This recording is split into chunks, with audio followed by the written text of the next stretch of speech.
Friends, my dear students, कैसे हैं आप सभी लोग। मैं आपका अपना अवधेश द्विवेदी। मैं आज जिस टॉपिक पर बात करने वाला हूँ वो टॉपिक है संविधान की उद्देशिका, प्रियम्बल ऑफ कॉन्स्टिट्यूशन। संविधान की उद्देशिका अत्यधिक महत्वपूर्ण है। प्रत्येक परीक्षा के एग्जाम के लिए इसमें से एक या दो प्रश्न अवश्य आते हैं। चूंकि इस उद्देशिका के बारे में आज समझने का अवसर है, आज बड़े अच्छे तरीके से हम सभी लोग इस टॉपिक पर, प्रियम्बल पर, भारतीय संविधान की उद्देशिका को समझने का प्रयास करेंगे। भारतीय संविधान की उद्देशिका में देख रहे होंगे सर्किल में मैंने बना रखे हैं इन सभी शब्दों को, इनके बारे में विस्तार से समझने का प्रयास करना है। एक्चुअल में संविधान की उद्देशिका है क्या? संविधान की उद्देशिका के बारे में अलग अलग प्रकार से किस प्रकार के विचार हैं, उसके अंतर्गत निहित इन शब्दों का अर्थ क्या है, भावार्थ क्या है, इन शब्दों से भारतीय संविधान की विशेषता पर, भारतीय संविधान की गरिमा पर क्या प्रभाव पड़ता है, इन सब के बारे में हम लोग जानने का प्रयास करेंगे। संविधान की उद्देशिका अर्थात उद्देशिका का तात्पर्य क्या है? सबसे पहले तो हम लोग ये बात करना चाहते हैं, what do mean about the preamble of constitution. उद्देशिका किसी भी प्रकार के लिखित दस्तावेजों, अलिखित दस्तावेजों अर्थात संवैधानिक प्रावधानों, संवैधानिक प्रारूपों की आकांक्षाओं, उस राष्ट्र की, जनता की मनोभावनाओं का एक विस्तृत और एक संक्षिप्त भी समूचा अपने अंदर निहित एक शब्द होता है, उसे उद्देशिका कहा जाता है। उद्देशिका का विचार यूएसए अर्थात यूनाइटेड स्टेट्स ऑफ अमेरिका से लिया गया है। उद्देशिका की भाषा भारतीय संविधान में ऑस्ट्रेलिया के संविधान से ली गई है। उद्देशिका को भारतीय संविधान के प्रथम पेज पर जगह दी गई है। उद्देशिका में भारतीय संविधान का संपूर्ण विचार, संपूर्ण प्रकार के उद्देश्य निहित है, अर्थात इसीलिए ये उद्देशिका है। इंग्लिश में प्रियम्बल कहा जाता है। उद्देशिका में सर्वप्रथम हम भारत के लोग शब्द का वर्णन किया गया है। हम भारत के लोग, we are the people of India. इस प्रकार का शब्द संयुक्त राष्ट्र संघ की चार्टर में निहित शब्द वी आर द पीपल से प्रेरित है। हम भारत के लोग, ये शब्द संयुक्त राष्ट्र के चार्टर से प्रेरित है। ये बेटा आपको ध्यान रखना होगा, ये आपके लिए महत्वपूर्ण हो जाता है। आगे हम लोग बात करेंगे, भारत को एक संपूर्ण प्रभुत्व संपन्न, इंग्लिश में सॉवरेन कहते हैं।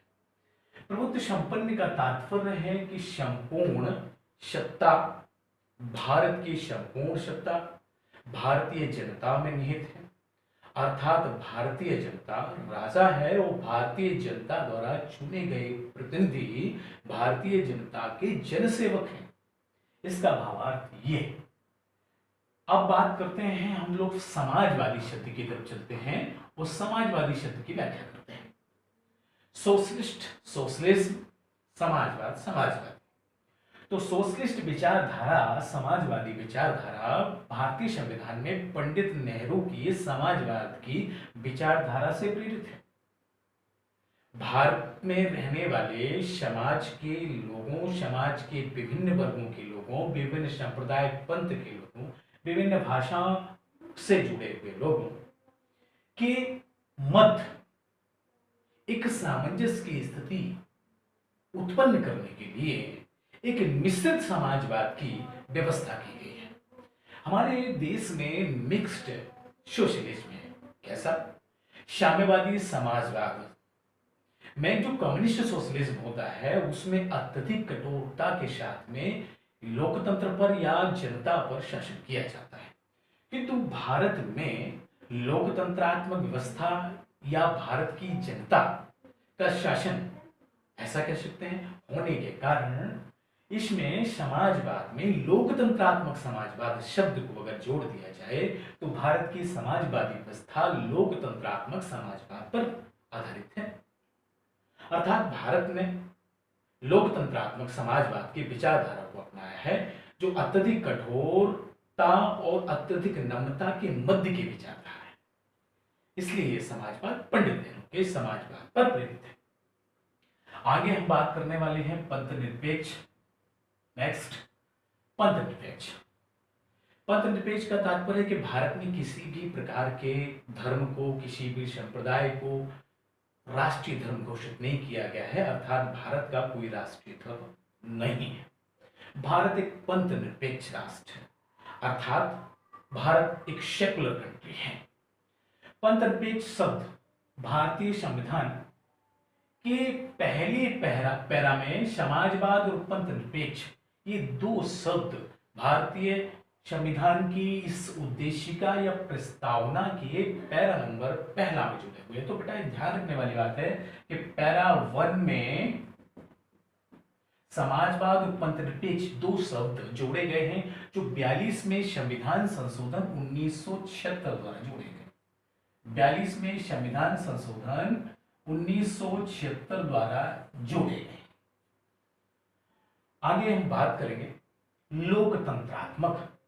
लोकतंत्रात्मक विचारधारा अर्थात जनता का शासन।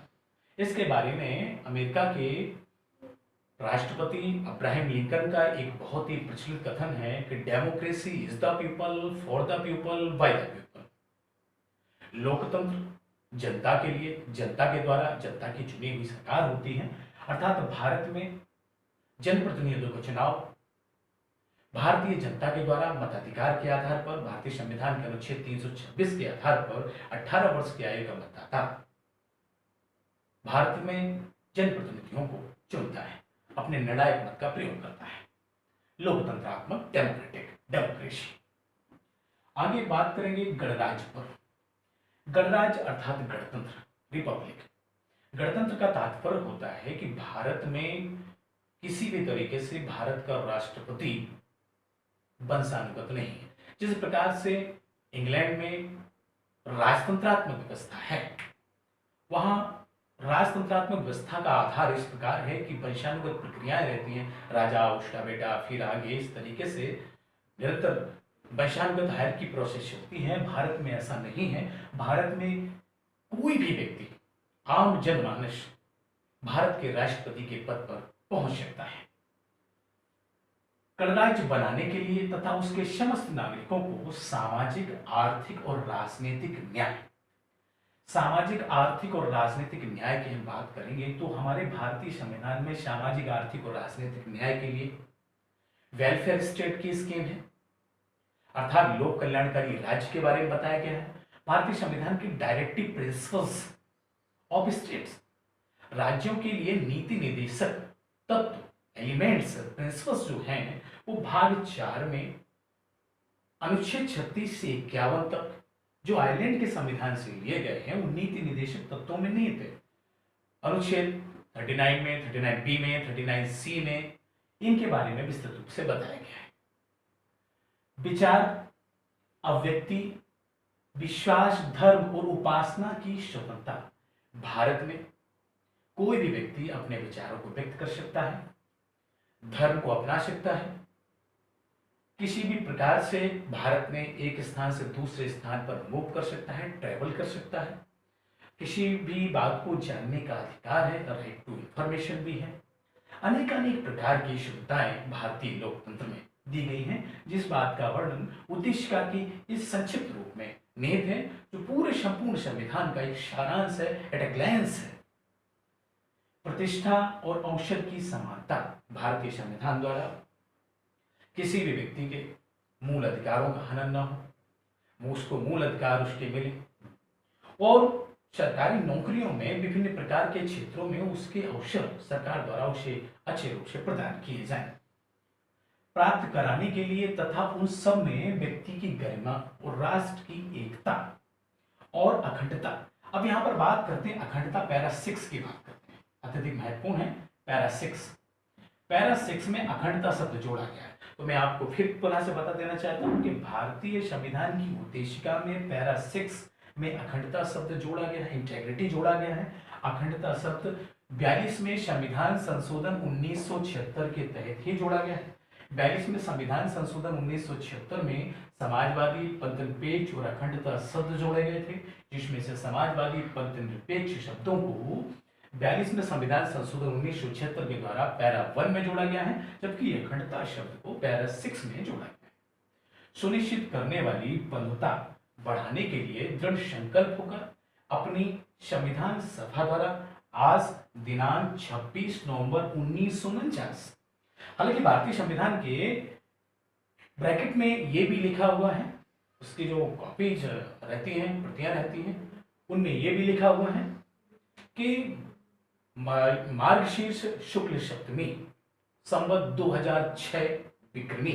अभी इस प्रकार से अगर परीक्षा में आता है तो 26 नवंबर 1949 की तिथि को हम अपने भारतीय कैलेंडर के अनुसार, ग्रेगोरियन कैलेंडर के अनुसार जो हमारा कैलेंडर है शक संवत के आधार पर उसमें लिखा हुआ है, विक्रमी संवत को मानते हुए उस आधार पर लिखा है कि मार्गशीर्ष शुक्ल सप्तमी संवत 2006 विक्रमी को एतद द्वारा इस संविधान को अंगीकृत, अधिनियमित और आत्मार्पित करते हैं।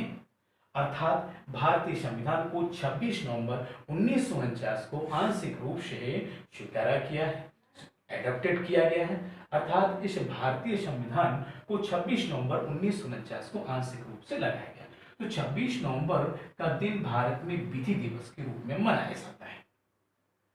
इस प्रस्तावना के कुछ बिंदुओं पर हम और बात करने वाले हैं। प्रस्तावना या उद्देशिका के बिंदुओं में ये आता है कि क्या उद्देशिका भारतीय संविधान का अभिन्न अंग है या नहीं है। इस पर विचार करने के लिए इन ट्री बेरुवाली 1960 के मामले में 1960 के इन ट्री बेरुवाली मामले में ये विचार प्रस्तुत किया गया था। तो मैं यहां पर थोड़ा सा आपको क्लियर कर दूं। इन ट्री बेरुवाली 1960 के मामले में सुप्रीम कोर्ट ने यह तय किया था कि प्रस्तावना या उद्देशिका संविधान का अंग नहीं है, किंतु संविधान की व्याख्या करने के लिए, संविधान की व्याख्या करने वाले व्याख्याताओं के लिए, जानने वाले लोगों के लिए उद्देशिका या प्रस्तावना उनके लिए आवश्यक होगी, जरूरी होगी, संविधान की कुंजी मानी जाएगी। तो इंद्री बेरुवाली मामले में संविधान की कुंजी जैसे शब्द का प्रथम बार प्रयोग किया गया और संविधान की इस प्रस्तावना को महत्व दिया गया, किंतु संविधान की प्रस्तावना को भारतीय संविधान का अभिन्न अंग नहीं माना गया। फिर बात करते हैं 1973 का केशवानंद भारती मैटर। केशवानंद भारती वर्सेस केरल राज्य के मामले में, इस मामले में सुप्रीम कोर्ट द्वारा एक निर्णय दिया गया बेटा, और निर्णय यह दिया गया कि भारतीय संविधान की प्रस्तावना अत्यधिक महत्वपूर्ण है, भारतीय संविधान का अभिन्न अंग है। इस प्रस्तावना में किसी भी प्रकार से यदि संशोधन किया जाता है तो उसके मूलभूत ढांचे में कोई परिवर्तन नहीं होना चाहिए।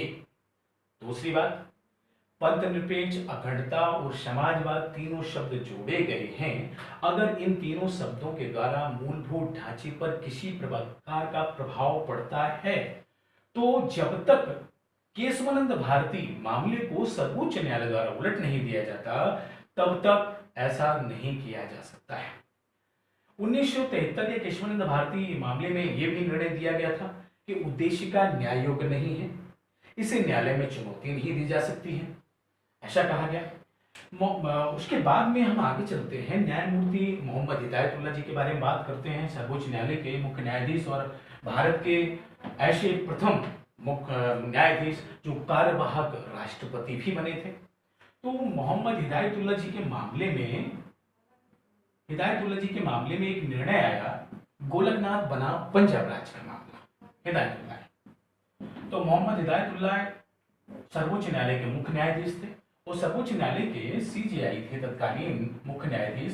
तो इनके समय उद्देशिका पर एक मैटर सर्वोच्च न्यायालय में लाया गया, विचार लाया गया। तो उस पर इनका जो निर्णय था, गोकुलनाथ पंजाब राज्य का मैटर, गोकुलनाथ वर्सेस पंजाब राज्य के मामले में मोहम्मद हिदायतुल्लाह जी ने यह स्पष्ट किया था कि उद्देशिका भारतीय संविधान की आत्मा है। तो मोहम्मद हिदायतुल्लाह जी द्वारा भारतीय संविधान की आत्मा उद्देशिका को कहा गया। इन बेरुबारी मामले में भारतीय संविधान की उद्देशिका को कुंजी कहा गया। 1973 के मामले में भारतीय संविधान की उद्देशिका को अभिन्न अंग माना गया, अभिन्न अंग केशवानंद भारती मामले में माना गया। लेकिन एक बात आपको बेटा जान लेनी चाहिए सभी लोगों को कि गोकुलनाथ वर्सेस पंजाब राज्य के मामले में मोहम्मद हिदायतुल्लाह जी ने इसे संविधान की आत्मा कहा है, किंतु भारतीय संविधान की आत्मा और भारतीय संविधान की हृदय तथा आत्मा दोनों ही प्रकार के शब्दों का प्रयोग डॉक्टर बी.आर. अंबेडकर जी ने, डॉक्टर भीमराव अंबेडकर जी ने जिस चीज के लिए किया है वो है भारतीय संविधान का अनुच्छेद 32, संवैधानिक उपचारों का मूलभूत अधिकार, fundamental right of constitutional remedies के लिए किया गया है। तो आप ध्यान रखेंगे, आत्मा तथा हृदय अनुच्छेद 32 के लिए डॉक्टर बी.आर. अंबेडकर जी ने प्रयोग किया है, जबकि मोहम्मद हिदायतुल्लाह जी ने उद्देशिका के लिए आत्मा शब्द का प्रयोग किया। बात करते हैं हम एक और विचारक हैं के.एम. मुंशी, कन्हैयालाल माणिकलाल मुंशी जी। तो कन्हैयालाल माणिकलाल मुंशी जो प्रारूप समिति के सदस्य भी थे। तो के.एम. मुंशी जी ने कहा था कि उद्देशिका भारतीय संविधान की जन्मपत्री है। तो उनके कथन को भी समझ लेते हैं। तो के.एम. मुंशी जी का कथन है कि भारतीय संविधान की जन्मपत्री हॉरोस्कोप, इंडियन कॉन्स्टिट्यूशन हॉरोस्कोप, अर्थात उन्होंने जन्मपत्री का नाम दिया। तो उद्देशिका भारतीय संविधान के लिए अत्यधिक महत्वपूर्ण है। उद्देशिका के आधार पर ही भारतीय संविधान की अनेकानेक चीजों पर अनेकानेक उपबंधों को समझा जा सकता है, समझाया जाता है, सर्वोच्च न्यायालय द्वारा इसकी व्याख्या की जाती है। एक मैं आपको और अत्यधिक महत्वपूर्ण बिंदु बता देना चाहता हूं कि भारतीय संविधान की उद्देशिका में किसी भी प्रकार का कोई अनुच्छेद नहीं है, अर्थात इसमें किसी प्रकार का कोई अनुच्छेद नहीं है। तो उद्देशिका में अनुच्छेद नहीं है, उद्देशिका अलग से रखी हुई है, अत्यधिक महत्वपूर्ण है, अर्थात ये भारतीय संविधान के समस्त प्रकार के अनुच्छेदों, अनुसूचियों, भागों का एक संक्षिप्त एटग्लेंस गागर में सागर है।